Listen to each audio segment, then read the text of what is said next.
La conocida frase de que todos los caminos llevan a Roma ha hecho pensar a muchos que todos los caminos llevan al mismo sitio, sea el que sea, nada más lejos de la realidad. En muchos casos, y para una gran mayoría de personas, lo que buscan no es ir ni a Roma ni siquiera a encontrar la verdad. Por tanto, la pregunta que nos hacemos es ¿cómo encontramos la senda antigua de la fe? De eso estaremos hoy hablando.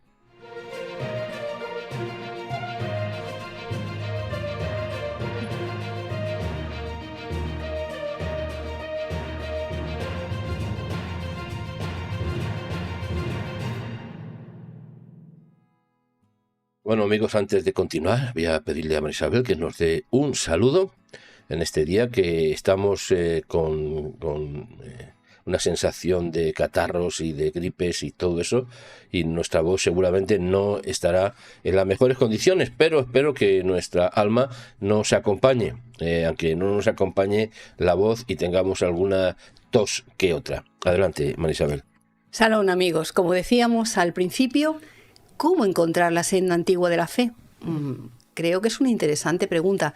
Si deseas tener esa respuesta, quédate con nosotros porque te invitamos a este tiempo de reflexión, de incomodar nuestra conciencia. Seas bienvenido y si te ha gustado al final de habernos escuchado, pues puedes compartirlo también para que así podamos unirnos en un grupo cada día más grande para poder reflexionar sobre cosas muy interesantes en la vida, de vital importancia, diríamos nosotros. Y como decimos, ¿cómo entrar y cómo encontrar la senda antigua de la fe? Bueno, pues en un mundo lleno de caminos, veredas, vericuetos, atajos, vías, calzadas, carreteras, travesías, pistas, calles, avenidas, bulevares, rondas o paseos, necesitamos distinguir la senda antigua de la verdadera fe, que no es tan sencillo como les pudiera parecer a algunos. Las multitudes buscan atajos que los lleven lo más rápido posible al lugar de confort sin pensar en el precio que tendrán que pagar.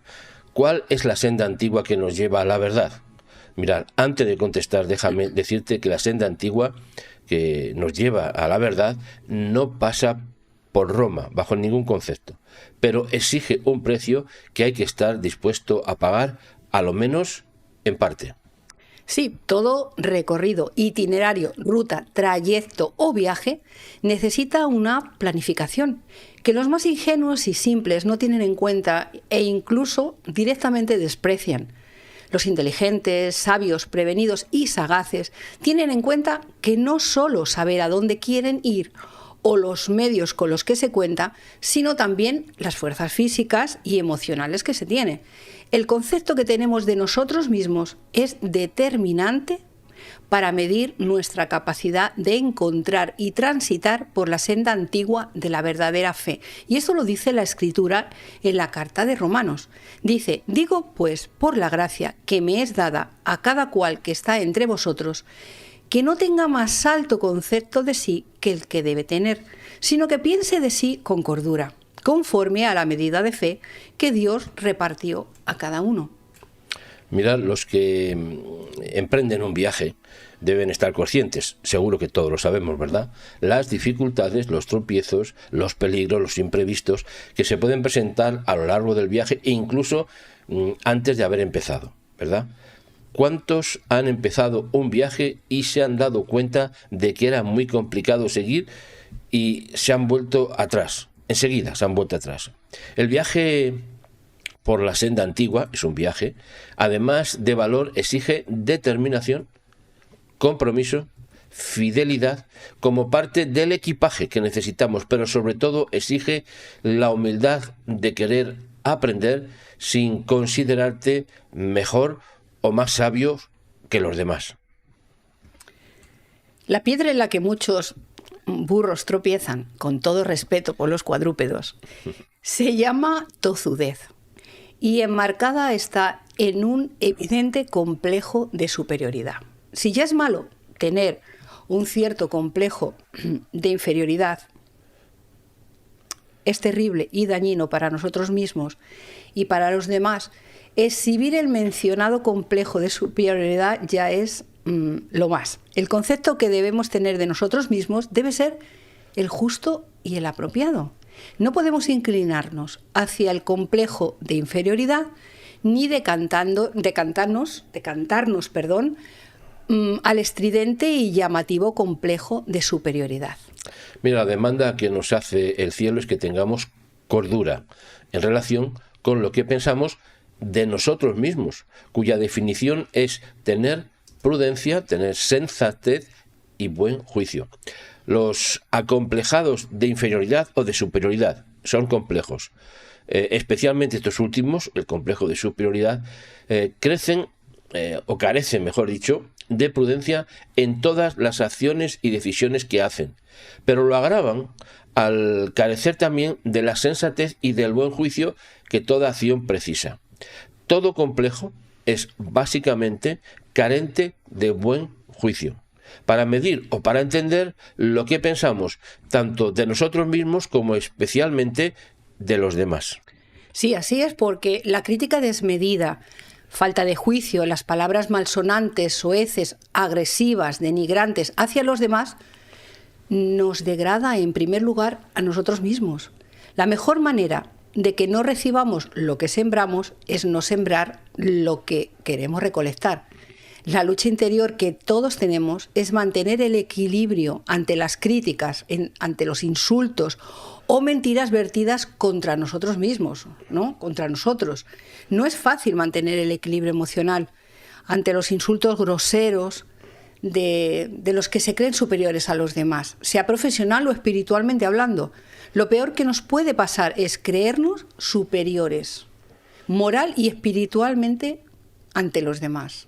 La senda antigua en la cual debemos transitar exige, por tanto, una sencilla humildad que nos permita andar junto con los demás a su paso. A veces vamos muy por delante de los demás, ¿verdad? Queremos ser los primeros en todo. Bueno, eso implica que nosotros tenemos que interiorizar lo que somos y lo que pensamos los demás, porque si no andamos al paso que andan los demás podemos desanimarnos y también al final se pueden perder por nuestro orgullo y nuestra forma de ver las cosas.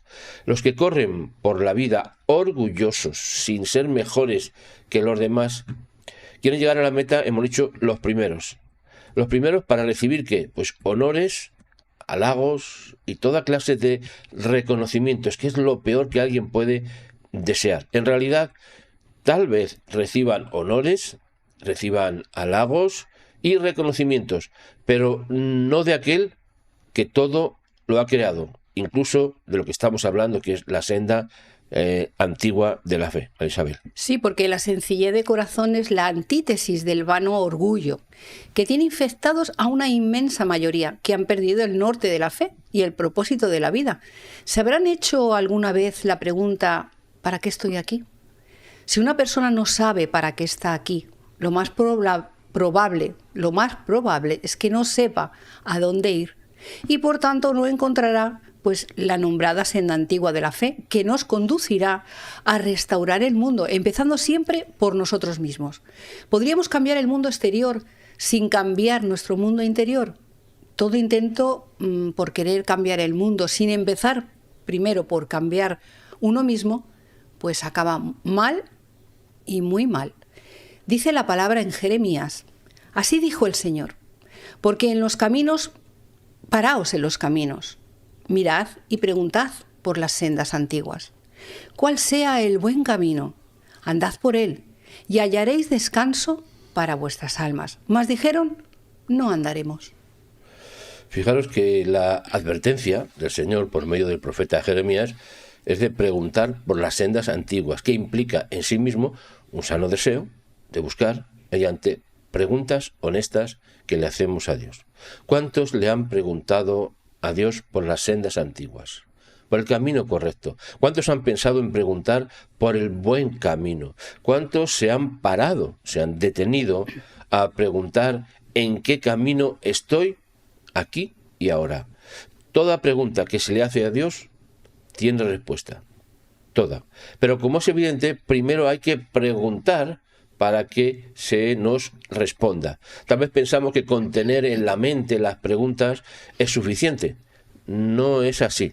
Manteniendo las preguntas en nuestra mente, la que podamos llegar a recibir y las respuestas de ningún tipo, no las vamos a recibir solo por tenerlas en nuestra mente. Hace falta expresarlas y compartirlas. María Isabel. Sí, porque toda pregunta exige una acción, una búsqueda, investigación, petición, voluntad e inevitablemente invocar el nombre de Dios, que es pedirle ayuda. ¿Tenemos preguntas? Pidamos ayuda a Dios para que nos sean respondidas. ¿Tenemos dudas? Busquemos la seguridad de saber la voluntad de Dios al respecto. Por lo general, creemos que solo nosotros podemos encontrar lo que buscamos, aunque lo cierto es que la intervención de Dios es imprescindible para encontrar las respuestas verdaderas a nuestras dudas y preguntas. Mirad, la senda antigua de la que hablamos empezó, se gestó. Esto es importante, este punto, porque ahí vamos a partir, o sea, para entender el resto de lo que vamos comentando. La senda antigua de la que hablamos estaba dentro del huerto del Edén. Importantísimo. Pero ellos, los que estaban allí, tenían que empezarla de nuevo a la salida de tan magnífico lugar. Como todos sabemos, no podían regresar ya que su entrada estaba custodiada, dice la Escritura, por ángeles de Dios y una espada que se revolvía por todos los lados. Así queda reflejado en la Escritura. En Génesis 3, versículo 24. Echó, pues, fuera Dios y puso querubines al oriente del huerto del Edén y una espada encendida que se removía por todos los lados para guardar el camino del árbol de la vida. Eso es de lo que estamos hablando y nos situamos. El antiguo camino, la senda antigua de la fe, empieza y se gesta en el jardín del Edén.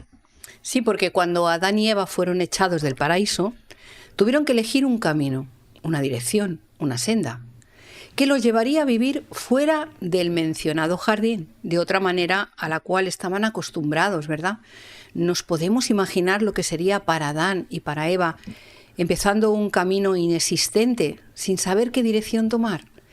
¿Qué senda tendrían que tomar, si es que había alguna senda, marcada en el suelo? Las sendas se forman con el paso del tiempo, cuando de manera continuada las personas o animales van marcando en el suelo con su lento transitar. En este caso no había. Todo parece indicar, por pura lógica, que Adán y Eva tenían que empezar a marcar su propia senda para ellos mismos y sus descendientes. Los primeros hombres, entiéndase hombre y mujer, cuando decimos así, no salieron del jardín del Edén exactamente sin conocimiento alguno, como muchos creen y que se atreven a enseñar. Adán y Eva estaban formados en la agricultura, ya que habían sido responsables de cuidar el huerto de Dios.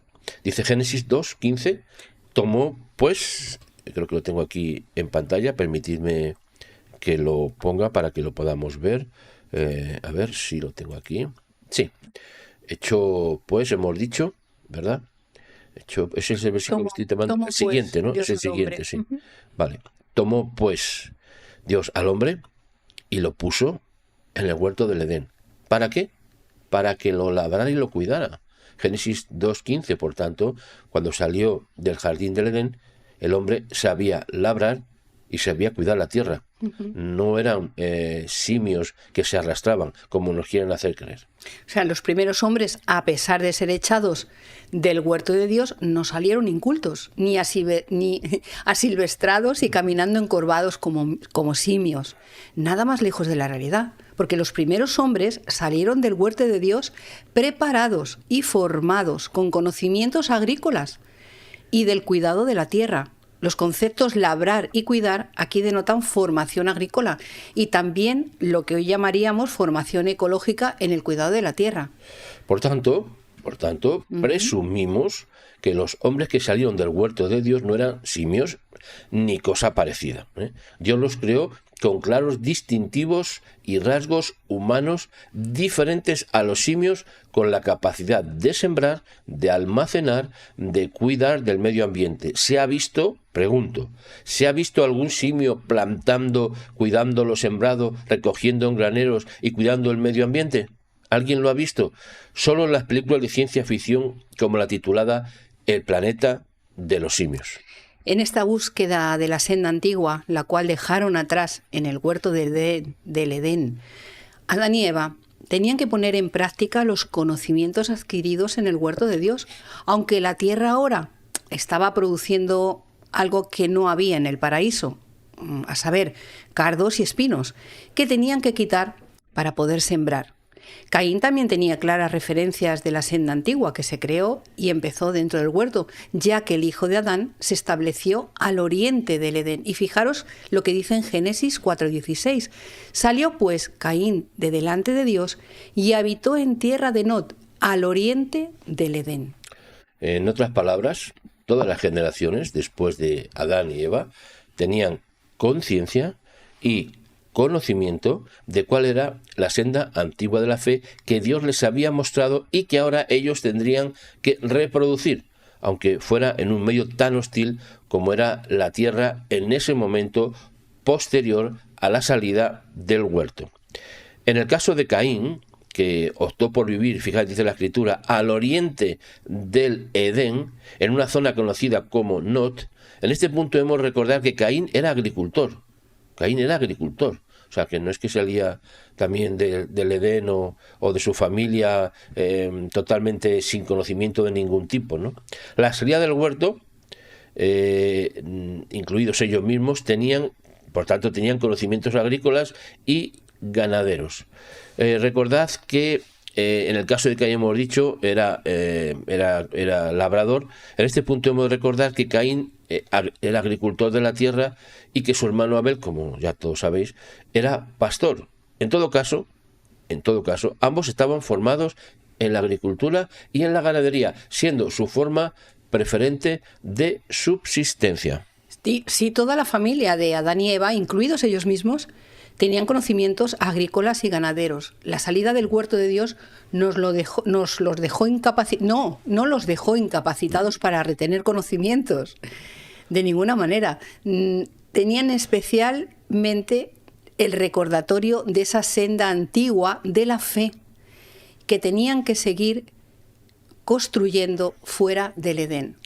Mirad más adelante, Lot, sabéis que se acordaba de la senda antigua por las referencias que le habían sido transmitidas sobre el huerto del Edén.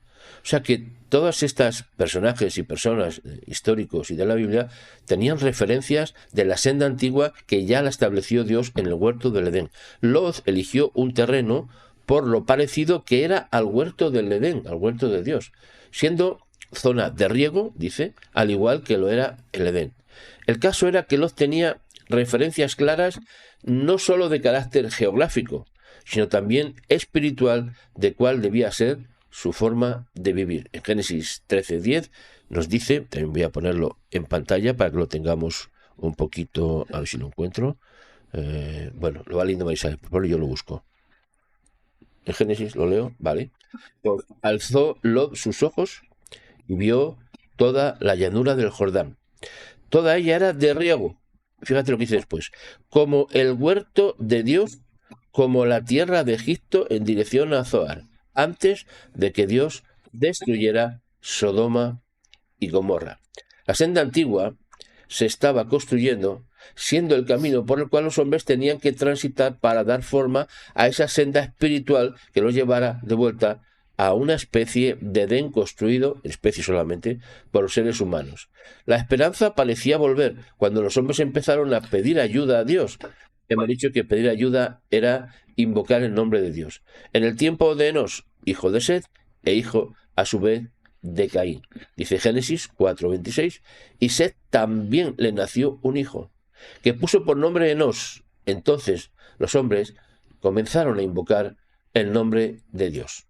Todo parece indicar que esa búsqueda de la senda antigua les resultó a los seres humanos pesada, difícil y tediosa.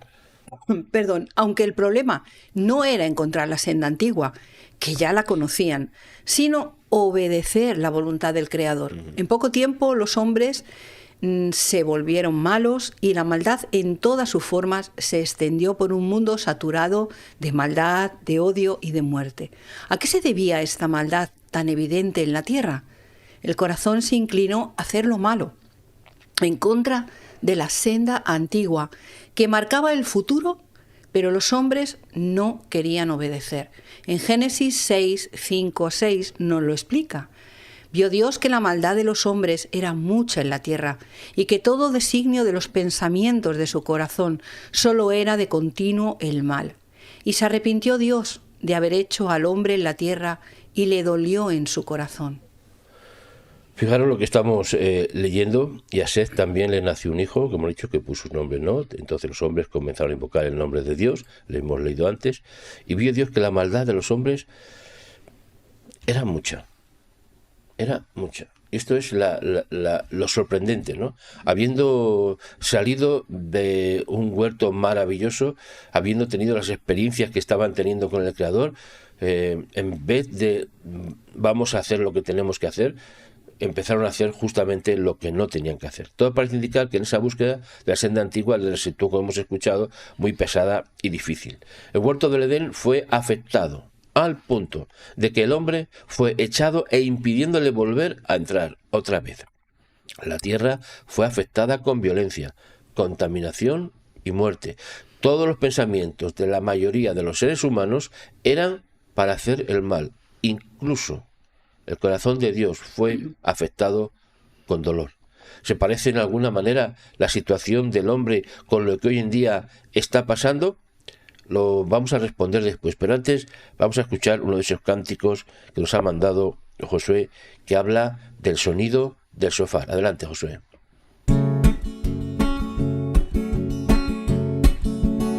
La apostasía llegó, ya muchos alcanzó, se llaman creyentes, pero no siguen a Dios.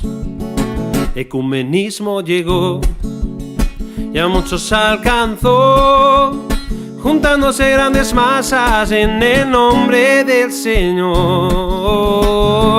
Pero el Señor regresará con un inmenso ejército, Él descenderá y el sonido del shofar retumbará. Oh, y todo ojo lo verá. Oh, el Señor juzgará y el libro de la vida abrirá y el sonido del shofar anunciará. Oh, que el juicio va a comenzar.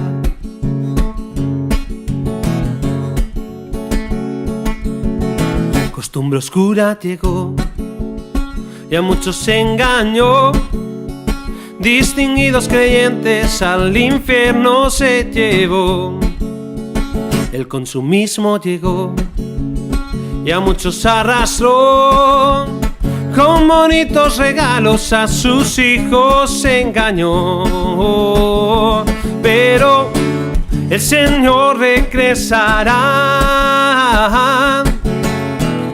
con un inmenso ejército, Él descenderá y el sonido del shofar retumbará. Oh, y todo ojo lo verá.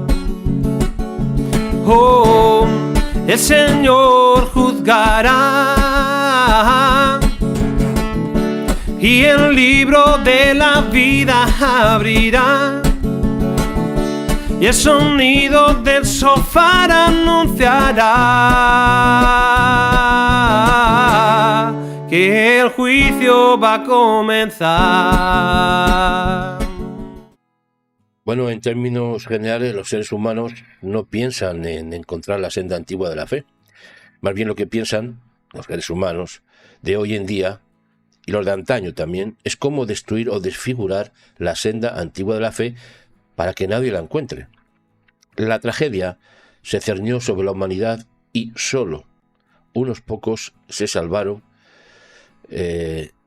sus vidas y empezaron de nuevo la búsqueda de esa senda antigua de la fe que la tenían impresa en su corazón. El diluvio universal borró todos los vestigios que el hombre había construido para alejarse de Dios. La conocida Torre de Babel es la figura del orgullo humano enfrentándose con su creador. Otra oportunidad se abría para el ser humano de restaurar su vida y el medio ambiente en donde había sido puesto. Las leyes de Dios fueron de nuevo enfatizadas y se le enseñó a guardar la senda antigua de la fe, que incluía, entre otras cosas, la de forma de comer y qué podrían comer. Decía en Génesis 9, 3, 4, todo lo que se mueve y vive os servirá de alimento, lo mismo que las legumbres y las plantas verdes, os lo he dado todo, pero carne con su vida, que es su sangre, no comeréis. Las leyes de la senda antigua ya las conocían desde el huerto del Edén, en donde se les enseñó lo que debían y no debían comer. O sea, no es que una cosa de repente que se ha cambiado la historia, ¿verdad? En el huerto del Edén no comían carne, ni los seres humanos ni los animales. No eran carnívoros, nadie, ningún ser. El huerto del Edén era un lugar donde Dios allí no les dejó sin leyes de esa senda antigua, al contrario, les enseñó lo que tenían que hacer. Más bien fueron tan claras que no tenían la posibilidad de desobedecerla, como pasó tiempo atrás cuando le dijo no comáis de este y de este árbol o de lo que fuera. Eso era tan claro como el agua. La gran tragedia de nuestros días es que la senda antigua de la fe está muy clara, pero como somos nosotros los que hemos optado por desobedecer, no podemos alegar desconocimiento de la ley de Dios, ya que el desconocimiento de la ley no exime de la culpa. La senda antigua de la fe se ha ido mostrando más y más claramente hasta el punto de no poder alegar que no sabemos lo que Dios nos ha mandado. En el transcurso del tiempo llegamos al momento cuando los hebreos tendrían que entrar a esa llamada tierra prometida, ¿verdad? Que sigue siendo la continuación de la senda antigua que incluyen las promesas y las bendiciones, María Isabel. Sí, como dice Deuteronomio 11:8, guardad pues todos los mandamientos que yo os prescribo hoy, para que seáis fortalecidos y entréis a poseer la tierra a la cual vais a pasar para tomarla. Por la tierra prometida transcurre hasta nuestros días la senda antigua de la fe, que precisa de la obediencia a la voluntad de Dios. En un mundo de confusión son muchas las voces que dicen que no hay que guardar la ley de Dios, que eso era cosa del pasado y que con la venida del Mesías se acabó la ley. Qué terrible que sigamos como en los días de Noé, desprestigiando la ley de Dios y desobedeciendo al Creador con multitud de doctrinas de demonios que alejan al ser humano de Dios. Dice claramente en la Escritura en 1 Timoteo 4:1, pero el Espíritu de Dios dice claramente que en los últimos tiempos algunos apostatarán de la fe, escuchando a espíritus engañadores y a doctrinas de demonios. Mirar, es más que evidente que estamos en los últimos tiempos, no descubrimos nada nuevo, ¿verdad? Y por tanto proliferan las doctrinas engañosas que arrastran a muchos fuera de la senda antigua. Y esto en el caso de que hubieran entrado alguna vez, que eso es otro problema. Sí, en el momento culmen de la visualización de la ley de Dios, en la continua experiencia de fe desde el huerto de Dios, fue la entrega de los mandamientos en el monte Sinaí. La senda antigua se estaba manifestando ante los ojos atónitos del pueblo hebreo, pero aún así fueron y somos rebeldes a la voluntad de Dios. Muy rápido olvidamos la historia y todo lo que ha pasado para que, llegado estos días, tengamos la oportunidad de encontrar la senda antigua de la fe. Pero a estas alturas nos podemos preguntar y seguimos preguntando cómo encontrar la senda antigua de la fe. Pues la encontramos haciendo revisión honesta de nuestros caminos.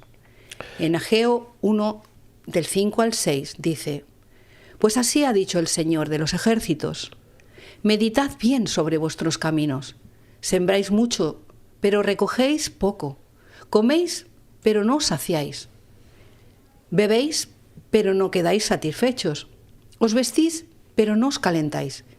y el que trabaja a jornal recibe su salario en saco roto.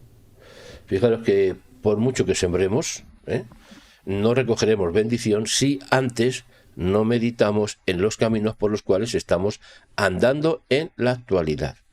Y nos volvemos a la senda antigua de la fe. La vanidad del ser humano ha alcanzado cotas dramáticas, por lo cual solo podemos esperar la intervención de Dios para corregir nuestros caminos. ¿Qué dice María Isabel en Jeremías? Pues mi pueblo me ha olvidado, quemando incienso a lo que es vanidad. Ha tropezado en sus caminos, en las sendas antiguas, para caminar por senderos y no por un camino bien dispuesto. Miraremos de buscar el camino bien dispuesto, que es la continuación de la senda de la fe, la senda antigua de la fe. ¿Cómo podemos encontrar a su vez ese camino dispuesto por Dios, que enlaza con la senda antigua de la fe? Bueno, eso será la continuación de este tema de la senda antigua de la fe, que trataremos, si el cielo lo permite, la semana que viene. Isabel, nos despides, por favor, y un fuerte abrazo para todos en este día que deseamos de mucha bendición para todos.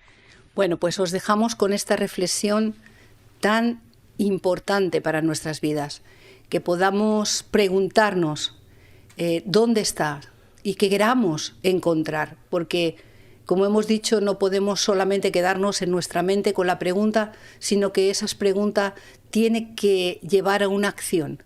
Busquemos esta semana esa respuesta y estemos preparados para la siguiente semana, porque seguiremos con este camino dispuesto por Dios. Os esperamos la semana que viene y os deseamos que tengáis una semana fructífera y llena de bendición. Shalom.